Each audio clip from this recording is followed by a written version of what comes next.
a lot of literal digging to get to the root of some of the problems that will be causing the issues that are affecting the lake as a whole, that everybody is swimming in, much less the individual fish. And I thought that was a really great metaphor that I came up with, in the ways that for us as an institution, in higher education, as students, like government, most of the solutions that we come up with, like the things that we are paid to do, like for me, as like an academic librarian, as a diversity resident, are on the individual level, help individual students to succeed, do resume workshops for you individually, tell you individually as women in librarianship to lean in. And I'm saying you because the people in this room are, I don't know who all is joining us online.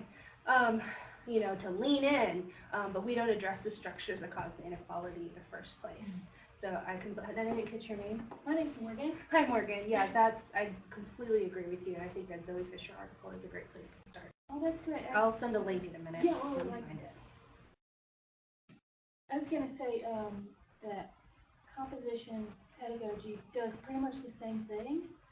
There's like an expressivist mentality it's still got a grip on composition and writing theory, which is this idea that like you have an individual kernel of truth, and then you can change the world. So it doesn't look at that social building and social structures that's involved in changing systems, not just individuals. So I think you're absolutely right. So agreeing with you as well on the idea that it's not just librarianship, but in the way we teach in general in a lot of subjects. Right. I thought one of the things that was really interesting to me when I was reading this was that it actually talks a little bit about how you can be in a classroom and you can be in the front, you can be the authority figure, and there are some students who are still going to expect a traditional learning style. They don't want active learning. Like, active learning is encouraged, but they want to be talked at. They just want to sit there, get their 50 minutes, move on with their day. And I thought that was very interesting because I've never thought about it from I've only co-taught one class as my practicum.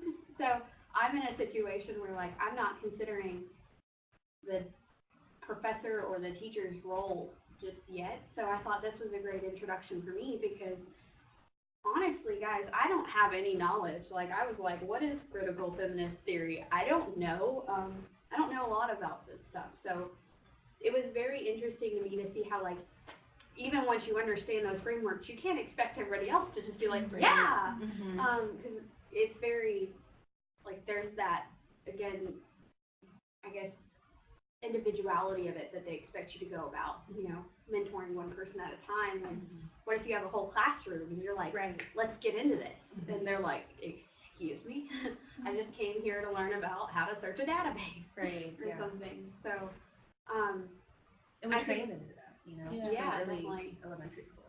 And it's a big risk. So, I think they mentioned that. yeah, it is. From the point of view of someone who teaches regularly, it is scary as whatever.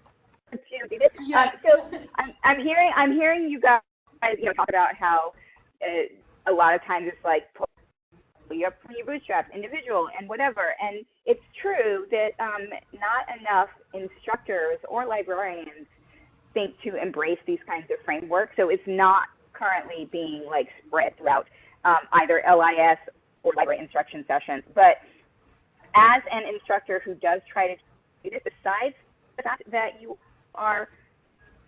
might end up in a classroom where there's total crickets and no one speaks to you at all, one of the other problems is to put your ego aside enough to allow for people to question you as an authority figure. Like, we work so hard to get these degrees to get this level of authority to then be able to go out and share that with other people. So to willingly disrupt that and say to the students, well, we're all going to learn together, and it's perfectly fine for you to be critical. And I don't think students understand that critical and negativity aren't actually the same thing. But they could be. It might think negatively of it, but they're not. But to be critical of the information that you're getting, it can be really, really difficult to take that in as an instructor, as a teacher. It's scary for us as well. Which is no excuse. We should still try, but it's very frightening. Yeah. Well, I think, like, a big lesson that I'm learning that I've like, I hear it a lot, but it's taking a little bit for it to get into the folds of my brain, per se, is that it's really, you know, as you're learning about these theories and as you're learning about your own privilege, it really is okay to make a mistake as long as you're earnestly trying to do a better job of being a better person and being more aware of how you take up space and how, I guess, you operate in a world where, you know, all kinds of prejudices go around. And I think that's something that I attended the UNC Charlotte Diversity Day, and I think that was something that I walked away with even more so, was that, you know, I may not be an instructor, but I'm a student, and I will be an instructor in the future, and I have to be okay with understanding that I will mess up, and I will say something wrong. I think it's just our society is so systemic to these, you know, systems of power that, like, we play into it without even knowing it. Unless we're educated about it, we're going to do it anyways. And I think understanding that it's a bigger picture and how I operate within that bigger picture is a huge difference of saying, you know, like, oh, you know, well, I can't control that. Well, I can control what I do, and I can control where I'm at in my learning versus, you know, just kind of giving up and saying it's all systemic. It doesn't really, you know, I'm not going to change anything. So I think for me, a big takeaway of learning all of this stuff is just being very okay with being afraid, being uncomfortable, and knowing I'm going to mess up. I'm going to say something wrong. I'm going to mispronounce somebody's name wrong.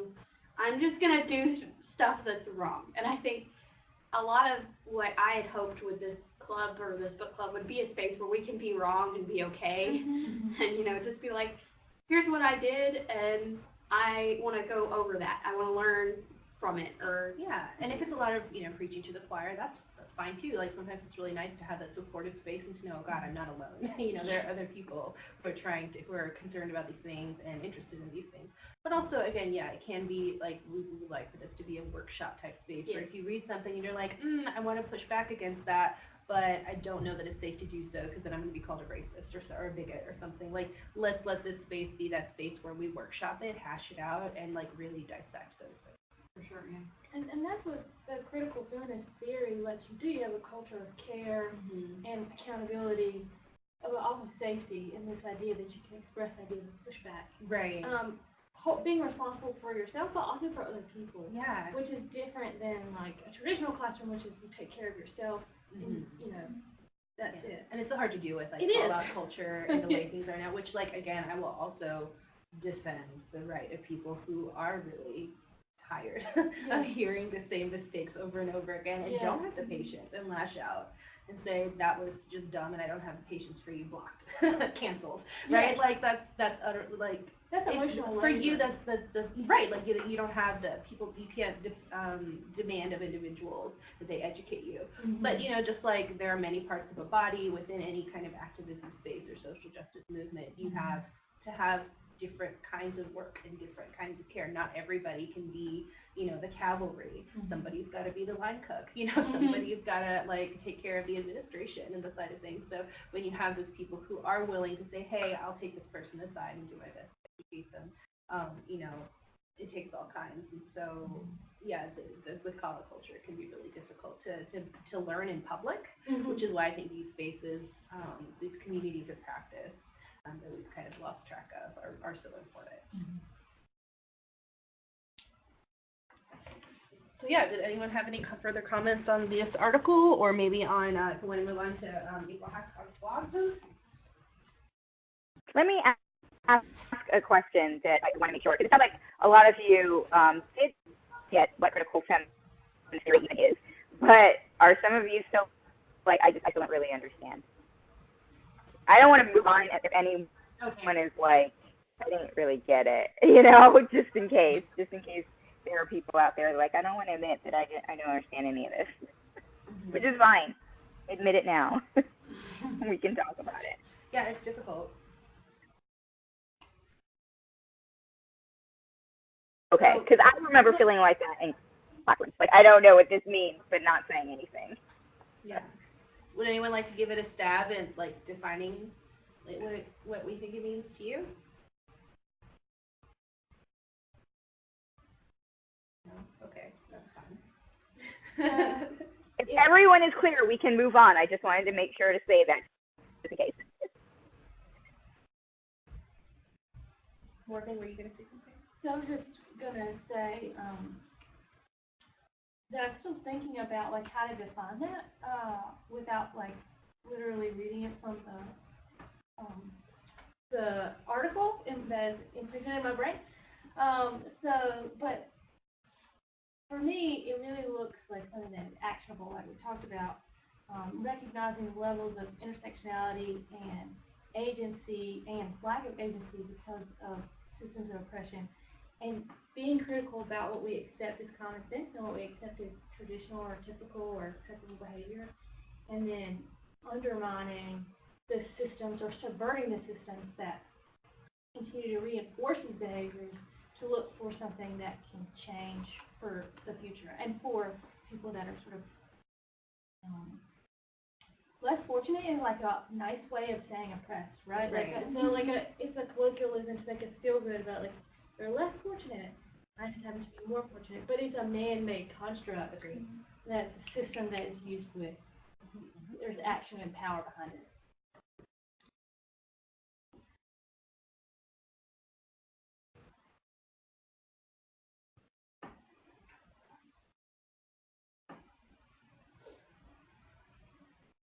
Okay, good to go?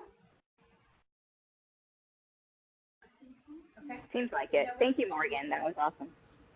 Yeah, that was you. really great. Thank you. I feel like you're a lot more versed, and you come from a background in education, clearly. And yeah, in composition, but we did a lot. I have a whole textbook on feminism and composition, and that's like been my life for the past 5 years. So. Yeah. So for me in undergrad, I did anthropology, and the anthropology program at University of Colorado Boulder was pretty holistic. So it was like a little bit of physical anthropology, a little bit of linguistics, like monkeys, all of these things, right? So I had like one course on gender and sexuality, and part of it we went over Foucault, and like that was kind of it, right? Yeah. It was my only introduction to the idea of like there is a thing called theoretical frameworks, and here is one of them that is really complicated. It's going to take you the whole semester to wrap your brain around. Because this is something that I've said frequently when we were talking about, when Tori and I were talking about starting this, is that thinking in theoretical frameworks is a very artificial way of thinking. Yeah. And you have to train yourself to do it because it doesn't come naturally, right? Yeah. And it's something that I don't think there should be embarrassment about, especially in library land, because so many of us are coming from such different backgrounds, most of which are practice-based and not theory-based. Yeah, exactly. It's really hard to learn, like, okay, I'm not just saying this is right and wrong and the only correct way to do it. I'm saying this based on this theoretical framework, which is, it's hard. So I appreciate all of your insight from like the different backgrounds. I did a little way into it. I also had to do all of my introduction to like critical feminist theory, race theory, and all of that like on my own. Yeah. Like just doing my reading and like getting into book clubs and saying, okay, it's like a Black Lives Matter book club and that kind of thing. And teaching yourself, and it's hard to teach yourself. It really is. Cool.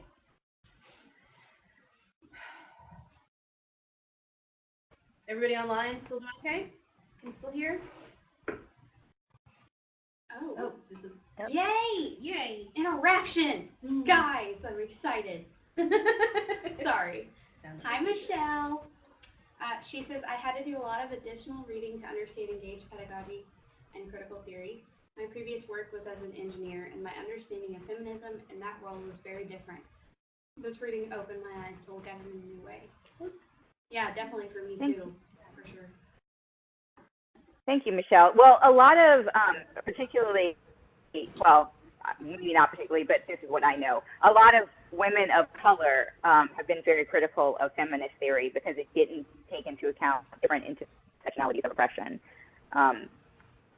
which is why I thought that this reading was interesting, because it did add that second element into all the other elements into it. Although I did have to write a little note myself on the margin that we still don't mention anything to do with disability status when we talk about intersectionality, and the article didn't either. But yeah, women of color in particular have been very critical of standard feminist theory. Mm-hmm. So this is a bit different. Yeah. And I guess, like, that's, speaking of that, that can segue into some further words to define for our glossary that we're building, which is, you know, white feminism, right? Like, what do we mean by white feminism? I actually had, well, I have a story about that having to do with my interview here, but that can wait because that's not actually relevant.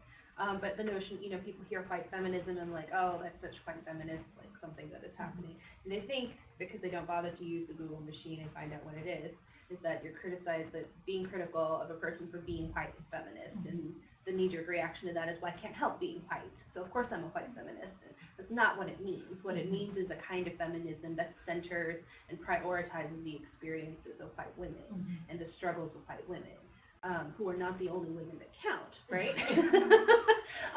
And yet it continues to do so, and historically has done so, like traditionally, like feminist movements, like you know, like getting the right to vote and all of that, and like constantly having to remind, well, not everyone, not all women got the right to vote. You know, Native women, Black women, other women didn't get the right to vote until many, many, many, many years later, and that was a deliberate choice on the part of those white feminists, right? And this continues to happen to this day with so-called feminist issues. When we talk about white feminism, or another word to define is whiteness. Like, what do we mean by that? It doesn't literally mean like how white you are. It's I guess you could call it a term of art within like social justice and activism circles, which is like, again, like that particular mindset which prioritizes whiteness, and all of the things that stands for, and you know, Euro and Western centrism, and all of those things. So those are some words that we can toss into our little glossary. If anyone has any questions about that or would like to discuss or push back, feel free. I want to hear your story that you said you'd talk about later. Okay, well, I was in my interview for this position, and for those who are unaware of the hiring process for academic positions and academic librarians, typically like 2 days. It can be 3 days. You know, you arrive in the middle of, you know, early one day, you get checked into your hotel, you know, you go out for like a dinner and chat with people, you get shown around town typically, because you're going to move there, right? And so like they're trying to sell you on it and say like, you want to come here and not be poached by someone else before we get a chance to make a decision, right? This is a great place to live, and look at these great school districts that your kids can go to and all of that. None of which was relevant to me, but yeah, you know, like that's the general point of it, right? And then you have the night to prepare, and the next day is like chock full of meetings. I'm happy to share my schedule with you guys if you want to see that of what my interview looked like. But it was just meetings. Like the drive from my hotel, being picked up from my hotel to here was a meeting, right? Like chatting with Mike Crumpton, who picked me up, was, you know, like getting to know each other and feel each other out. Like that's also part of the interview process. And so you typically give a presentation on something that they give you a topic for. Usually they give you a topic, but not always.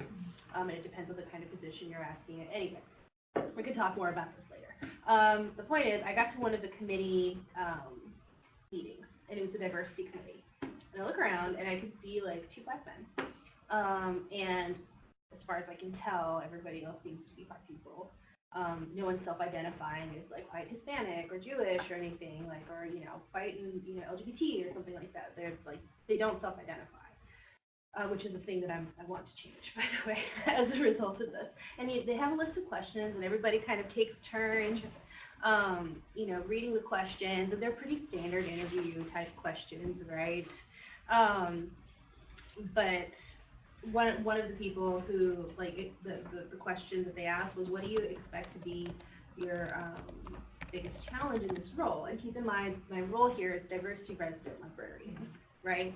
Not all diversity residents do diversity work necessarily, right? So you're being given this, you've got this position because, you know, like the whole point of it is to again, like that very neoliberal one-on-one, you know, like we're going to address a single exceptional individual, and it doesn't address the systemic issues at all, but at the very least we can do this, right? You know, it's specifically for ethnic and racial minorities, et cetera, et cetera. So the work that you do as a diversity resident librarian, depending on what program you're in, doesn't necessarily always have to do with doing diversity work, EDI, equity, diversity, and inclusion work necessarily. But here there's a lot of it, and I was very interested in doing that because it does matter to me. But for some people, it's just exhausting. Right. You know, you don't want to do that. You're like, I want to do my work. I want to catalog and nothing else. That's cool. You know, but I'm very interested in that. So it was this interview with this specific committee that is specifically charged with these issues that have to do with not only with my being hired, but with some of the work that I'm going to be doing, was of particular importance to me, right? I asked that question, what do you think is going to be your biggest challenge? And my answer, my honest answer, is white feminism, and white fragility, right? But I look around this room, and I don't know these people, you know. I've heard plenty of stories from people, not just in librarianship, but all over, about how people will insert themselves into committees like this or into positions where, you know, they want to be the foil because they think this is BS, right? Like, we want to a certain administration that's in power right now, putting like oil executives in charge of the EPA, right, to spoil it. Like, that's exactly what people like do, right? Or even then people who, you don't know what people mean when they say diversity, right? So there's not a guarantee that they have a certain base level of vocabulary, that you're on the same page about what diversity means, that they, you know, like, and this is North Carolina, which frankly has a bit of a reputation, especially as of the time that I was interviewing, right? I was like, I don't know if y'all are aware of this, but I did a lot of research as to whether or not I would feel safe moving here, you know? Like being a queer person and all of this, well, I'm not very like queer friendly here. There's a lot of like deliberate effort to make it unfriendly and unsafe, you know, and like how I would feel on campus versus when I step off of it to go home. Like these are things that I need to look into. So they asked me, and I look around this table, and I'm like, do I say it or not? Because I've graduated in August. I'm still working on this one grant, you know, like that I'm contracted on, but it's going to run out soon. I really need a job. This one sounds like a good one. And do I take the chance or not? And actually say what I think is going to be my biggest challenge, which is white fragility. I look around and I'm like, well, I'm just going to go for it. Because if it ticks anyone off, then it's not a place that I want to work at anyway. But not everyone has the ability to take that chance, right? And really, honestly, I probably shouldn't have because I really needed the job. I really needed it. And, you know, I weighed the odds and thought they would be in my favor, and I turned out to be correct, but they might not have been. And for someone who's already in a precarious, vulnerable position of being job hunting, a recent student who's going to have student loans due soon, a bunch of other factors in my personal life, like I really needed the job really quickly.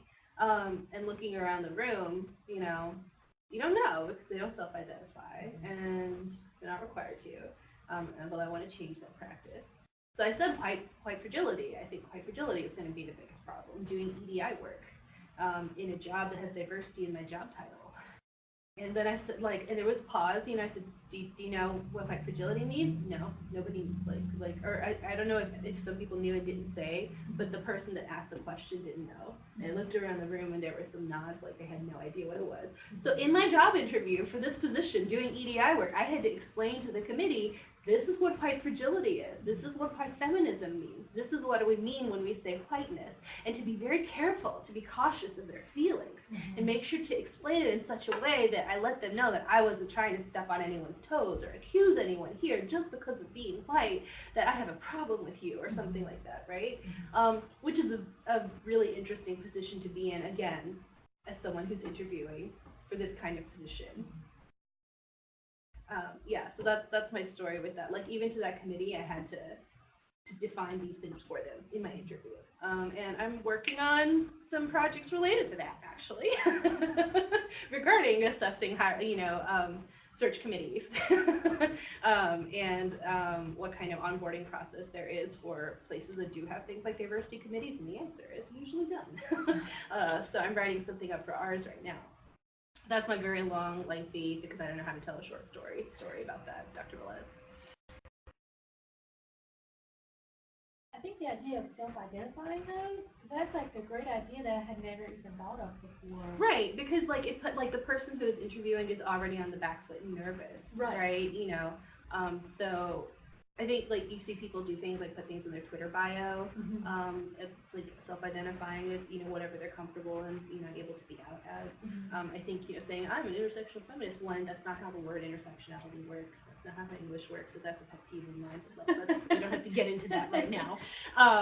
But like use they them pronouns or she her pronouns and things like that. And even just like putting like introducing yourself and inserting like, hey, my name's Deborah Caldwell, I'm here at the University of Librarian, I'm a Korean, my use she her pronouns. That already says a lot of things without saying explicitly, like I'm pro social justice things, right? You don't have to say it necessarily in that way, but these are markers that indicate to the person that I'm talking to, like they value using, like she values like self-identifying your pronouns, which probably means like, she's not a TERF and is like, like probably cool for like LGBT and trans people, or at least trying to be, right? Like these are markers that you can use to self-identify in such a way to make the person that you're speaking with aware of where you're standing.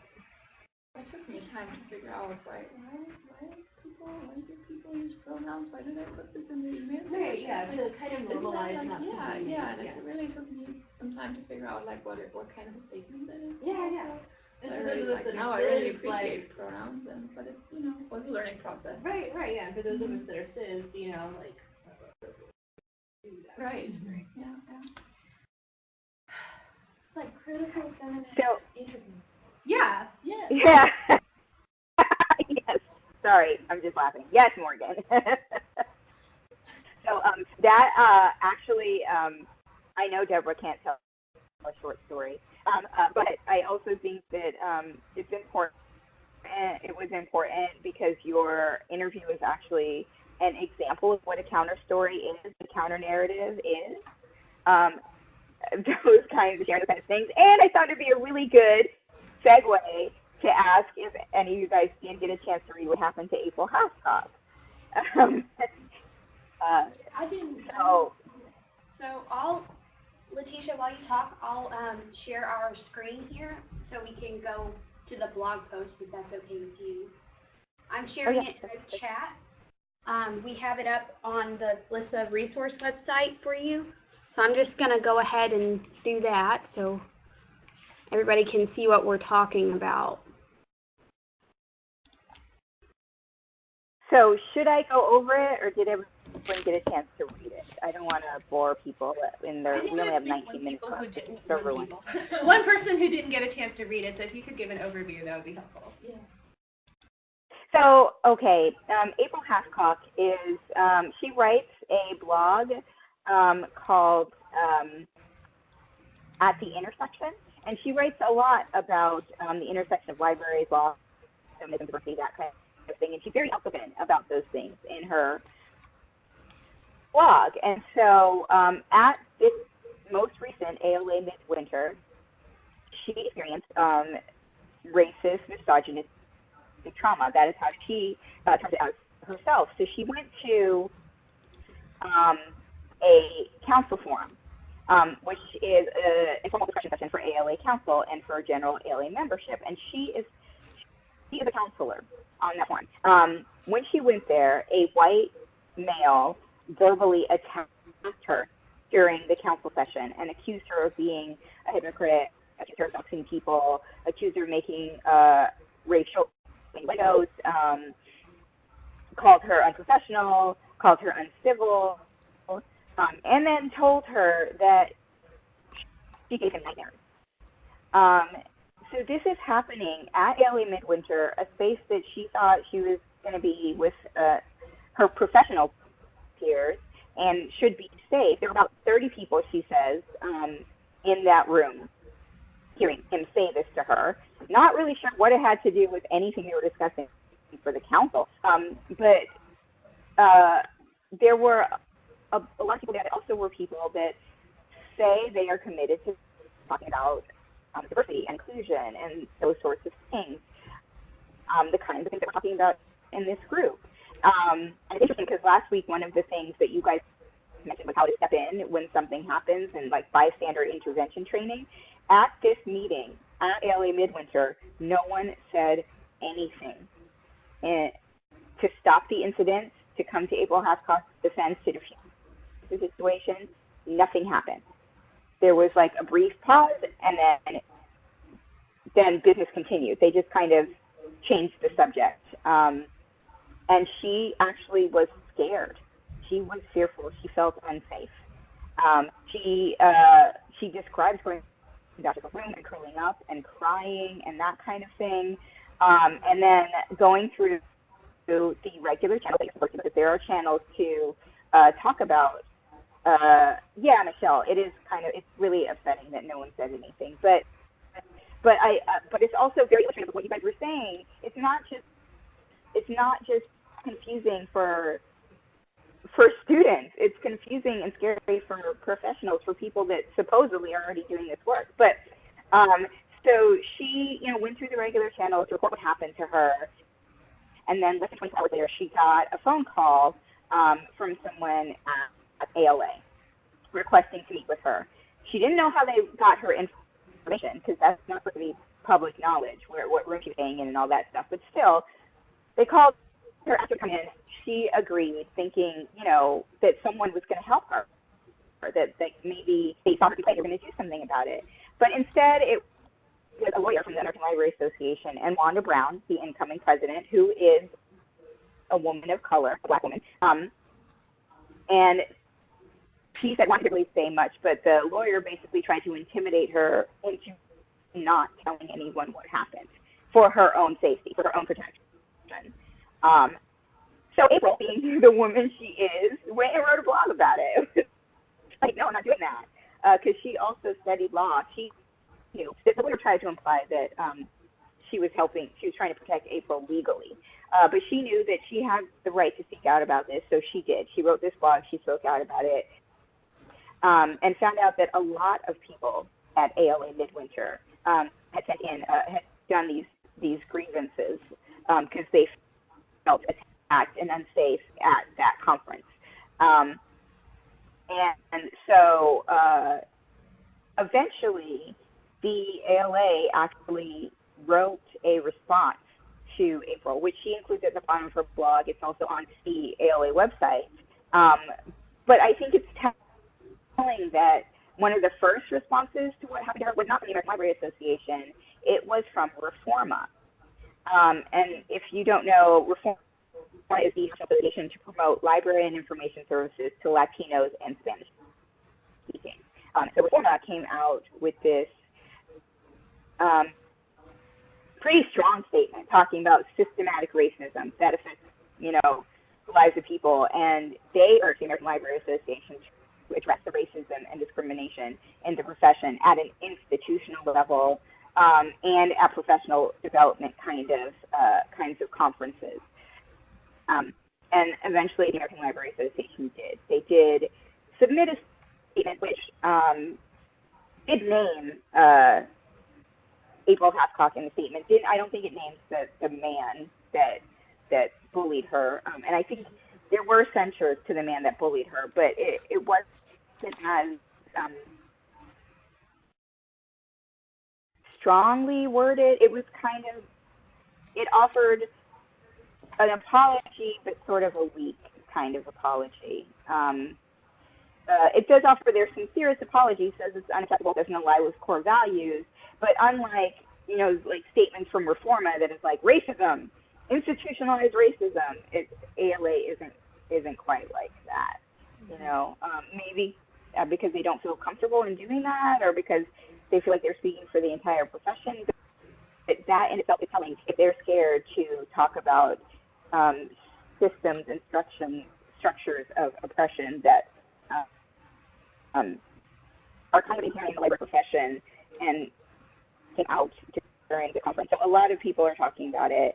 I feel like as people in the profession, as professionals, it was important for you to know the conversations that are happening right now surrounding the things that you're trying to learn more about.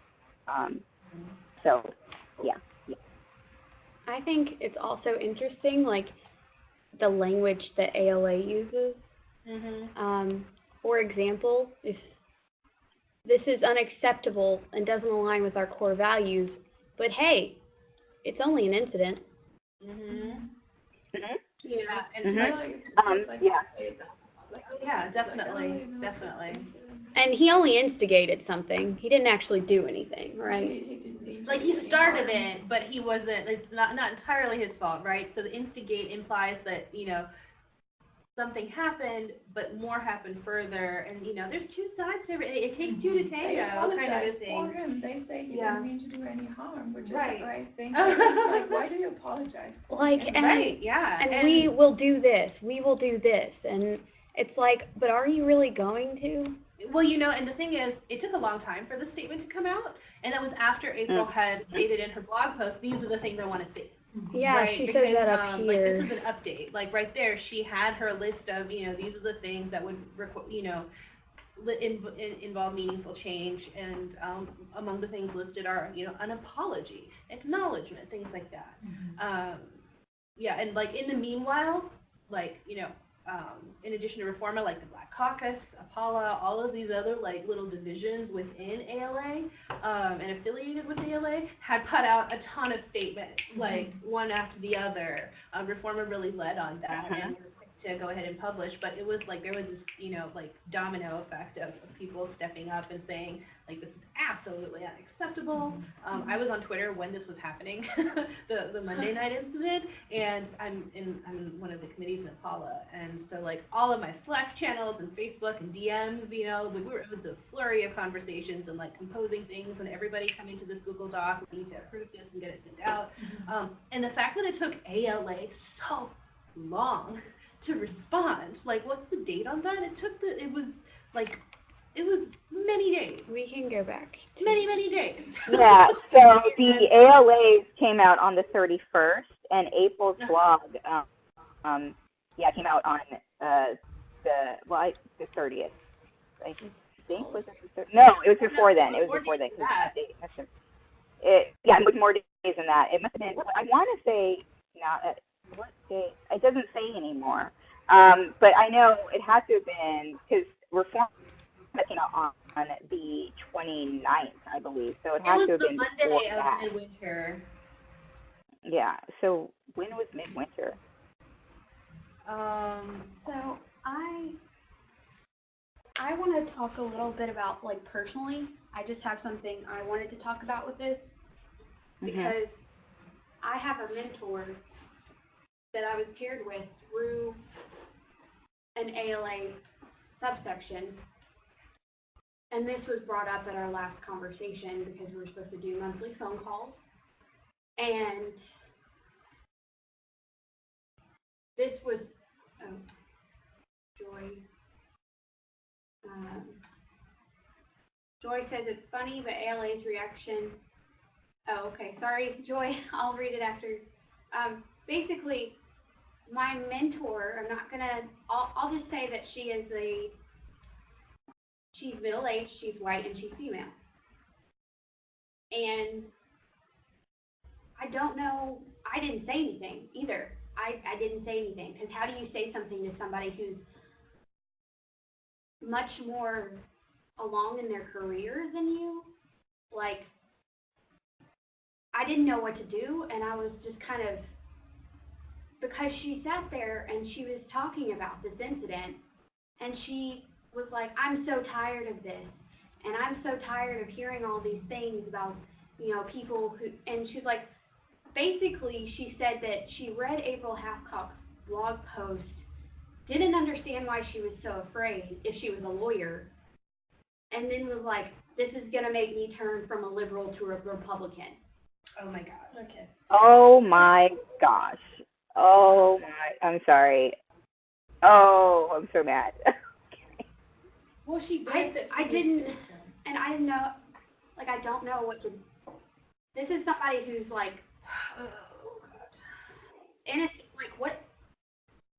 this is somebody in a situation where you're like mentoring someone who's not even in the profession yet. I did not know what to say. Like, well, I mean, this wasn't accidental, right? She wasn't just giving you, like, she knows she's your mentor and she's grooming you for this. to be complicit in whiteness in the same way that she is, because she knows that she has that position of authority, and she is setting that example for you.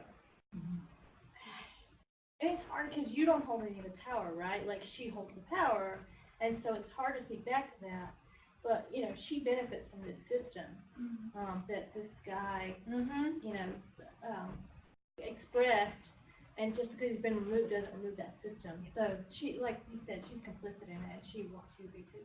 Right, yeah, it's intentional, she knows what she's doing. It's not just accidental that she's being a bad mentor. This is her mentoring you, and letting you know that, it's okay to think that those people getting uppity and, like, saying that they're afraid for their safety when an older white man in the profession shouts in their face in their workplace, and nobody in a room full of people steps up for them, talks about it publicly, that they should be chastised for it and should keep it to themselves because they're overreacting, and you should think that too. That's what she's doing. Well, and she framed it around the whole thing that she was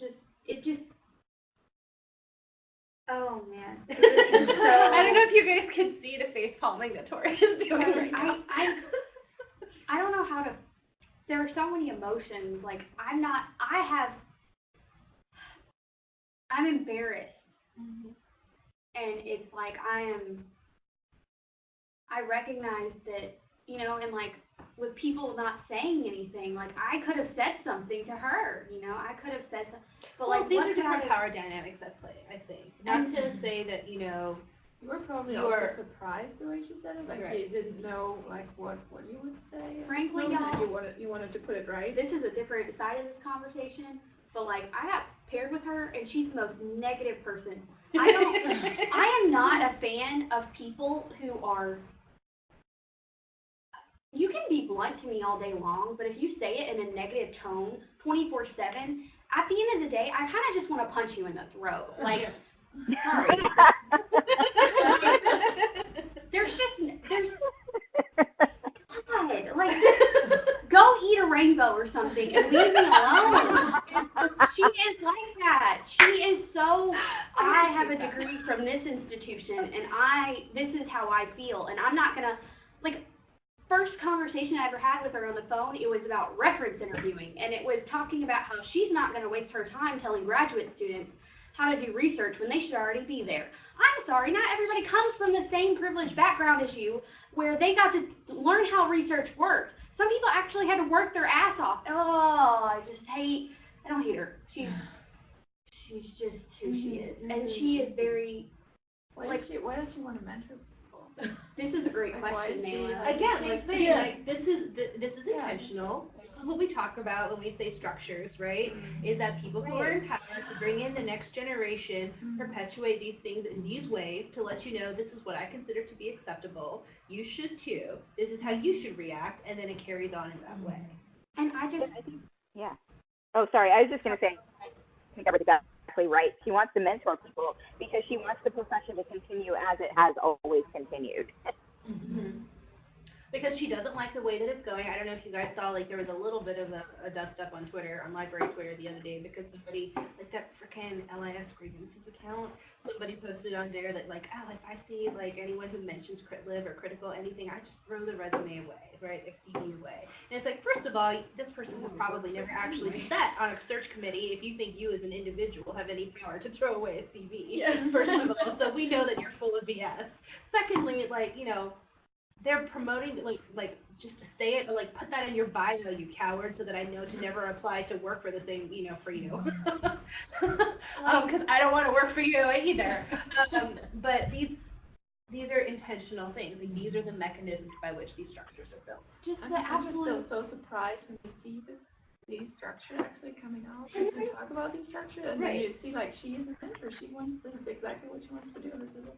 Right. Like, my thing is, I'm female. I can see how those power structures benefit me, but that is not okay to me. And to see somebody who's very much like legitimately word for word, and I quote, like, it sticks in my brain, the fact that she said that, why was she curled up in her bed afraid and crying if she's a lawyer and has a law background? And, like, because she's a human. Like, are you a robot? Like, when somebody attacks you that way, you have emotions. You don't just go into Annalise Keating mode. Like, that's not a thing. that's television. Right. And the fact that I felt like I couldn't even,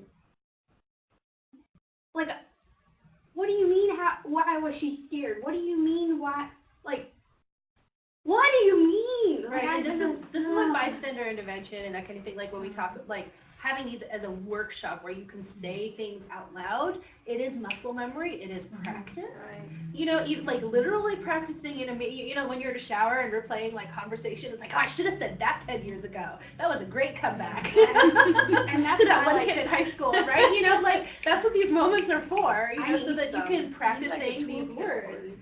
And then, like, spit them back out, because that's what we train EMTs, to jump into action, you know, and to do certain things, because nobody knows what to do right off the bat. That's why you do these trainings, and hopefully that's where, and you know, now I'm these like questioning, what did I say to make her think that, one, that was okay? Did I say anything to make her think that, like, I was a complicit person in her thought process? Like, I'm reevaluating everything I said in that conversation, because what gave her the, like, what did I do?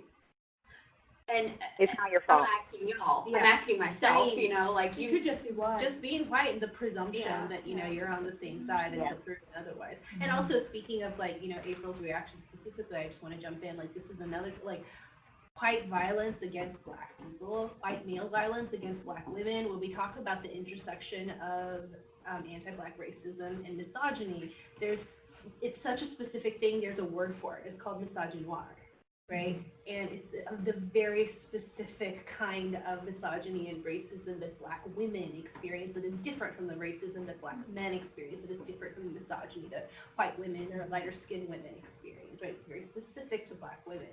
And the historic violence of, like, angry white men against black women, and this is generational trauma, you know?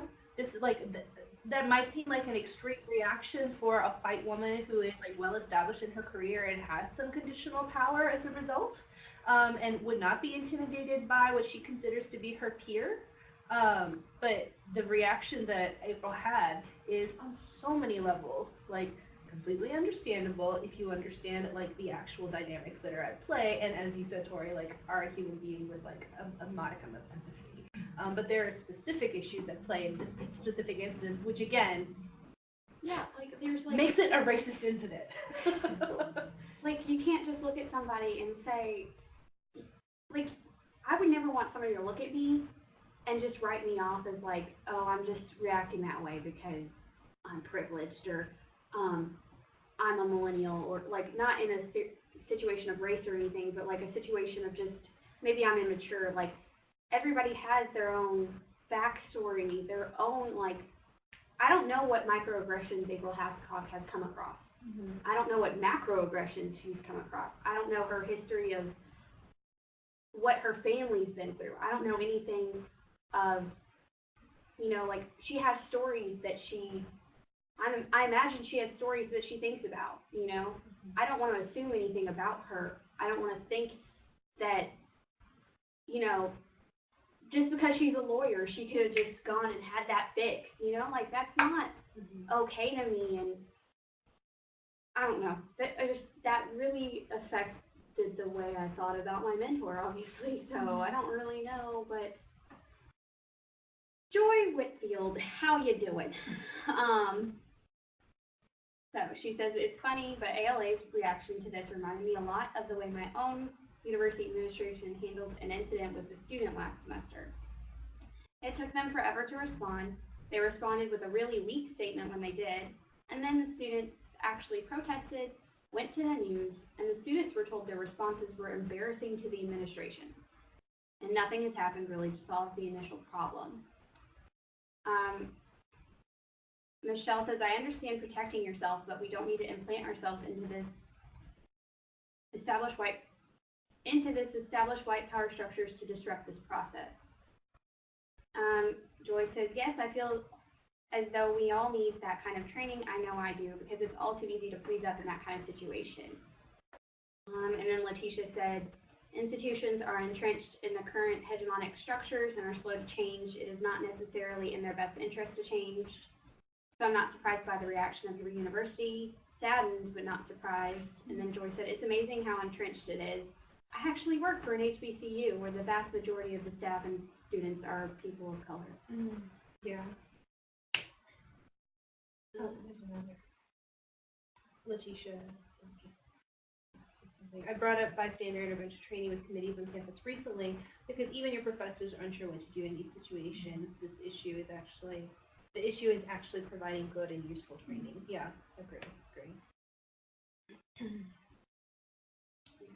So we're at 12:03. If people need to leave, they'll leave. But I feel like I'm free if anyone wants to continue chatting. Yeah. Thank you for sharing this one. That was just a really good example that Yeah, and I don't ever want to pretend I was doing anything right in that situation. Like, I don't know what I could have done differently. It was brave of you to, But I think these are the situations that I have to understand that was wrong and not just be like, that was weird that she said that, or like, that was, like, I need to be like, hey, that was really not okay, and here's why, and like critically think about these things because I don't have these skill sets. I was not raised in a situation that was like, hey, guess what? This is not, this is not a universal experience for everyone, Tori. And I brought it up because, I didn't know what to say. I didn't say anything. And that's not okay either, but I'm still trying to learn. The point you brought up earlier, I think, about the thing that you took away from the reading about students not necessarily wanting to be engaged with and wanting to actually, like, put that brain into action and think critically about something and just be talked at. I think these are two sides of the same thing, right? Where you are, in the American education system in particular, we're taught from a young age to sit there and be talked at, and it's specifically designed to produce good workers, like good obedient laborers who can sit still and do their factory jobs or their desk jobs for X amount of time, like during a day, and then by the end of the day they're exhausted and don't have time to do things like protest, right? Or really think critically, or spend a lot of time calling their senators, right, on their lunch breaks. Not that, I still haven't moved my registration to North Carolina, so I'm still technically a Texas resident. You betcha, I'm double duty calling everybody. But this is what it is, right? Like, you're not taught the methods to question. When you get into college, they talk about Socratic method, but that's just the most basic first scratching at the surface of this level, right? Because again, like EMTs and like you said earlier, it's training, learning to get the mindset of being able to push back, of feeling allowed to push back against someone who is structurally, hierarchically than you, and it's specifically designed to be, you're supposed to be under them when you talk about the hierarchy, right? With her as your mentor. So we are trained from an early age to not question, to just sit back and accept and receive the education that they are giving us, the training, the grooming that they are giving us, and to not speak back. And we have to learn, how to do that. And that, again, takes practice. Yeah. I mean, I'm okay with, I think, in the sense, I'm okay with being able to let go of some of the, I don't know, I feel like there are times when you want to say something, and I'm almost sometimes afraid of how they're going to see me afterwards, but at the same time, it's like, it's just this mental, to use a word that Katrina, one of my library idols, used, kerfuffle, is the word of I want to be liked, but also this is wrong, but also how do I, say this when they have more power than I do, or how do I, and all these things are running through your head, and then there's a breakdown out here, and you can't say anything, nothing comes out. Right. So. Yeah, I had the same moment with whether do I say white fragility? How are they going to respond? This could really ruin things for me, and I would really like to have this job. And I could have not. It worked out fine, but it might not have. Yeah. Right? And there was no way for me to know that beforehand. These are situations that were put in over and over and over again. Joy said, it takes a lot of courage. I was just going to say, risk takes a lot of courage, and it means having to sacrifice certain benefits in order to move forward for progress and for doing what's right. And it sucks because, I don't know, just suck. Yeah, it just, For it sure, sucks, yeah. yeah. Stuff like that. Joy says, I think that students are conditioned to make sure they're giving the right answer, so when you end up in the classroom, it encourages interaction and speaking your own thoughts. There's a fear that you'll say something wrong, even if there is no wrong answer. Completely agree. Oh, definitely, yeah. You know. You're worried of hanging out in the field looking like a Dumbo, and everybody else is just like, okay. Yeah. We're all followers. Right. But, you know, Morgan, I'm so glad you said that, because when we talk about allyship, when we talk about how we produce change, like, specifically, like, when we're talking about, you know, like, racial equity, for example, the movement cannot rest entirely on the backs of the people of color who are at the bottom of this, who are facing the most of the burden, right? And the way that white allies can be allies, or, you know, like, cishet allies can be allies to LGBT people, and, you know, able-bodied people can be allies to disabled people, is you do have to take the risk. Nobody said it was going to be easy. Yeah. Like, you got to do it. Like, you got to lead on this. And sometimes it's going to blow back on you. Sometimes it's going to hurt you. You're going to be arrested right alongside all of the other protesters, you know, and that's part of it. And without that, things aren't going to change, right? Like, you do have to, like, not only take the risk, but accept that, oh, there might be bad consequences for me. And yeah, that's what's going to happen, because it's going, resistance against the norm is punished. And if you resist enough, like, you know, you will realize that your position, relative to the others on the other side of whatever particular hierarchical structure you're pushing against, membership is not going to protect you if you don't ally with them. And as soon as you push against it, deviation from the norm will be punished. I kind of wanted to bring something else up that is not so bad. I don't know if you guys know who Katrina Davis Smith is. She works at the University of South Carolina, Lancaster. It's a rural academic library. She's very involved with a lot of pedagogy around diversity. That's saying it lightly. She's amazing. I just want to follow her around all day. But she'll be talking to us in March, like, based off of what we have questions about with diversity. And I encourage everyone here, not just LISA members, like, if you're wanting to attend this event or even read the recording, I'm going to share a link with you. This is just an opportunity to submit any questions that you have. She wants to see what we have to ask about diversity issues. And I was talking to her yesterday, and she was just saying, you know, if the majority of our program is generally white, generally female, what are some of the things that, you know, like when you go into a job interview, what are some things that you're not even concerned about that, you know, maybe some people of color would actually have a hesitation about? That was one of the, you know, starting points that she kind of gave me, was like, think about outside of yourself. Think about what other people of underrepresented groups have to encounter on a daily basis, and kind of use that as an influence for your questions about diversity. Because this event really is going to be, like, based off of what we want to know. And I would just really appreciate if you guys could submit a question. I'll share the form with you.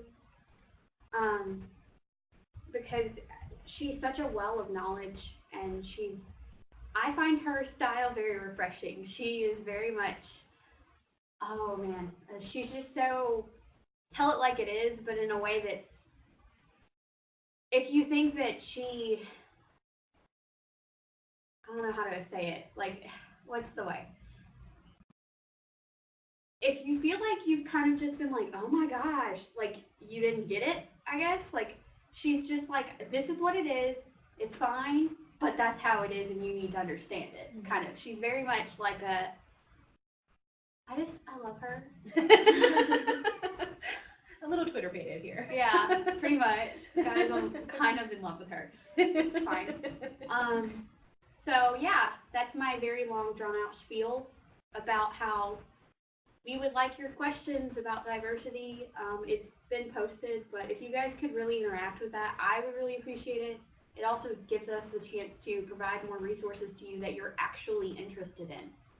I don't want to, obviously everyone here is interested in it because you're here on a Saturday morning, but we just don't want to continue to give out these resources if no one's really willing to engage with them. So if you could spread the word, know anybody in your classes, know anybody that you think would have a good question to ask, send them the link. So, yeah. Okay, I will announce these in my classes. Thank you. I appreciate that. Well, no, but also I appreciate it because when you said that, I kind of laughed when you said the question was like, do you not have to think about in job interviews? Because I just went through the interview process in January. And they asked the question that you ask in every single interview process, which is like, what was your most challenging experience in blah, blah, blah, and how did you deal with it? And I had to stop for a moment and think, am I going to give them the interview answer, or am I going to give them the actual honest answer? Because those are different, and my challenging experience revolved around my race, my femininity, my hair. And so, am I going to tell them that, or am I just going to give them, a regular kind of, I decided to tell them the actual answer. But that's not the kind of, Deborah just shared what happened to her, and stuff, but that's not the kind of question that you would even necessarily think would be an issue. That's just a standard interview question, but it was actually very racially charged for me. Yeah. So that's great topic. That's really great. Yeah, so that was kind of the way she was advising me to go about asking people to submit these questions, because it was just kind of what are some things that you don't think you ever have to think about? And I feel like, just from my own experience, I'm not very educated on diversity topics, diversity issues. I'm not. You're doing okay. You're getting there. You're doing more work than a lot of people are. Okay, but I'm trying to also think about the majority of our members. I can do things all day long, but who is that really gonna, what is the average LISA member doing? They're working a 40-hour job. They have 2.5 kids. They have, the things that they're carrying home with them. Something happened in the library today. Their supervisor was very agitated. They don't have good management. I'm just trying to figure out how can I get our students to care about this, but also not be a dead horse. If you're not going to continue, if you're not going to be interested, I don't want to force something on you, and then you're going to have a negative association with it because you only did it because you felt obligated to.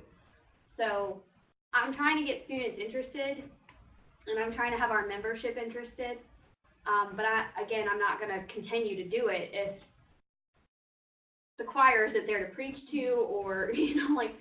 And I don't want to preach in the first place. So it's just kind of this fine line of I don't feel educated. I don't know how educated other members, because I have only my experience to go off of.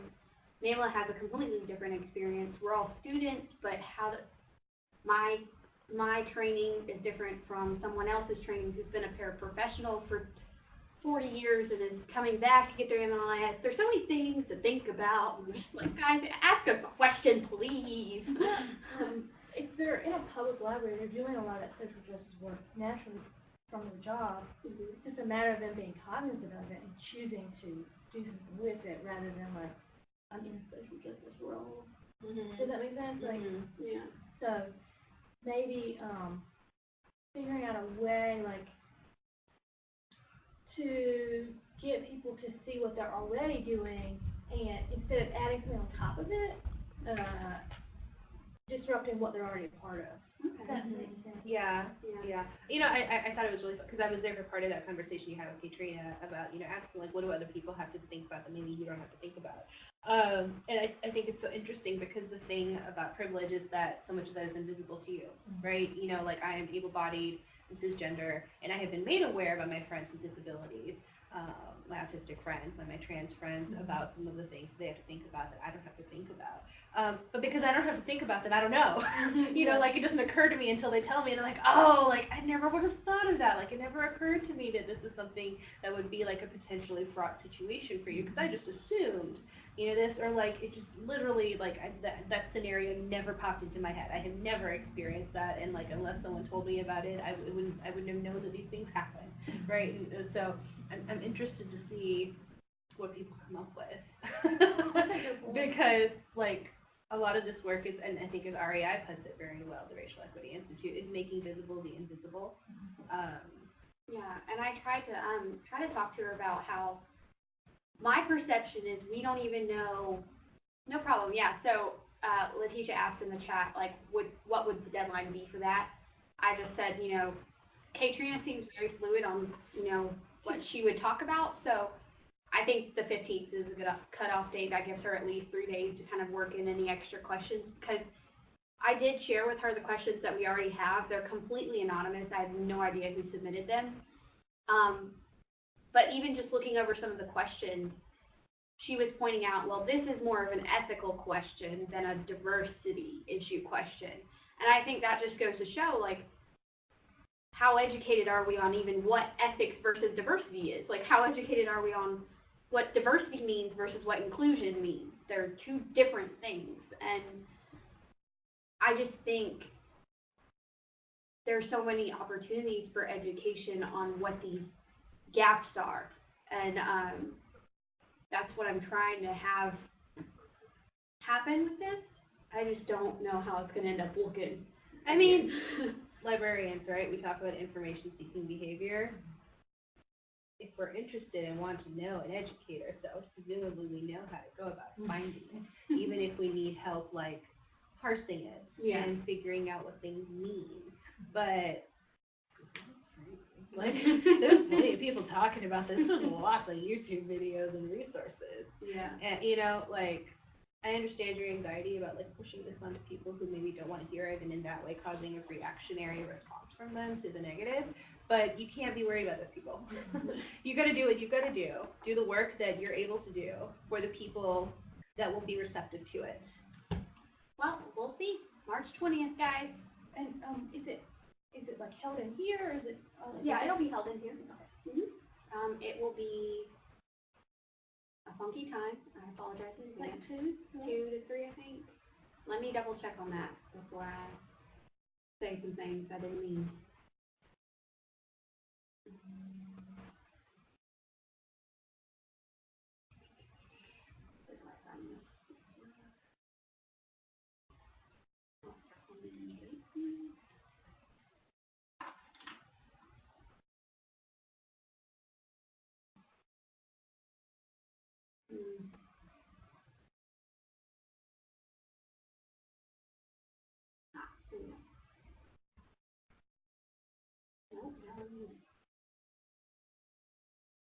Yeah, I think it might be. What are you looking for?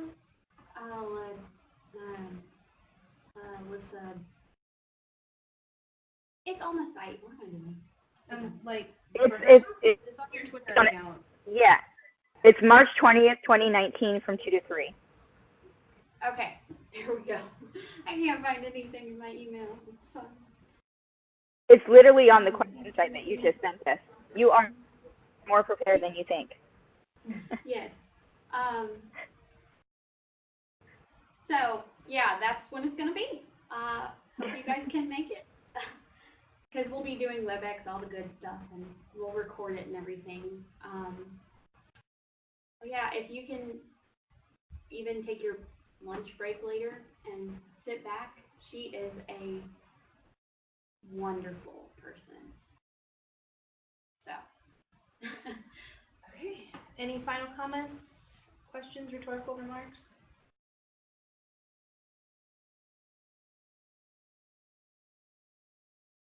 Do we have a scheduled meeting for the next one?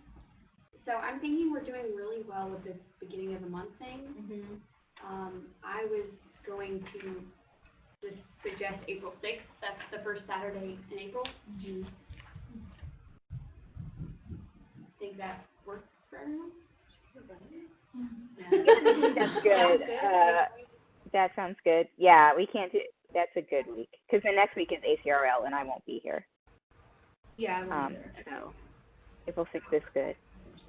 And we can always, Same time? this recorded. Yeah, this is recorded. Yeah. Same time, everyone sounds good? Yeah, that 11, sounds 12? good. And, I'd say maybe look at that Zoe Fisher article, which we can post later for next time. Okay. Letitia, did you have any recommendations for readings to prep for next time? No, sorry. Okay. Okay.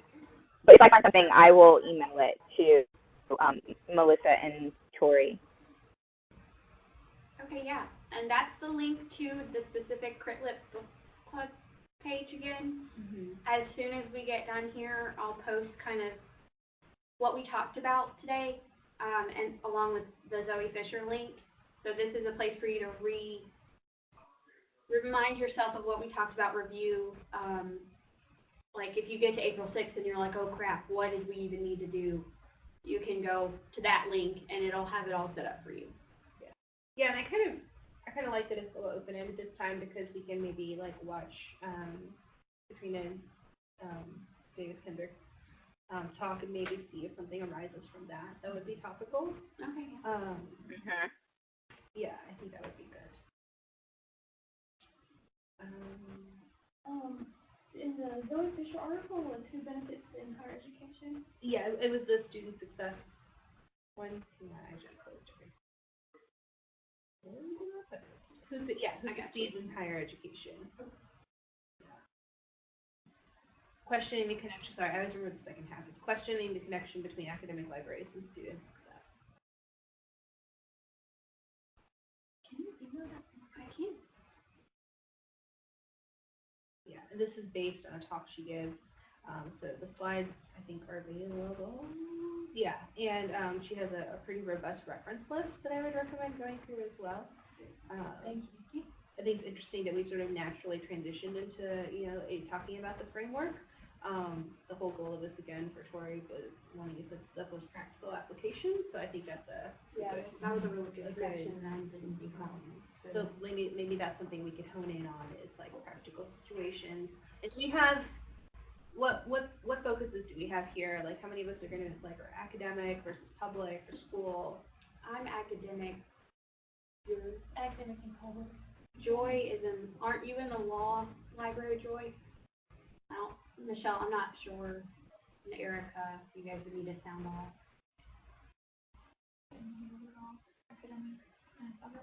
Yeah, I'm looking at community colleges right now. Yeah. Like the intersection of.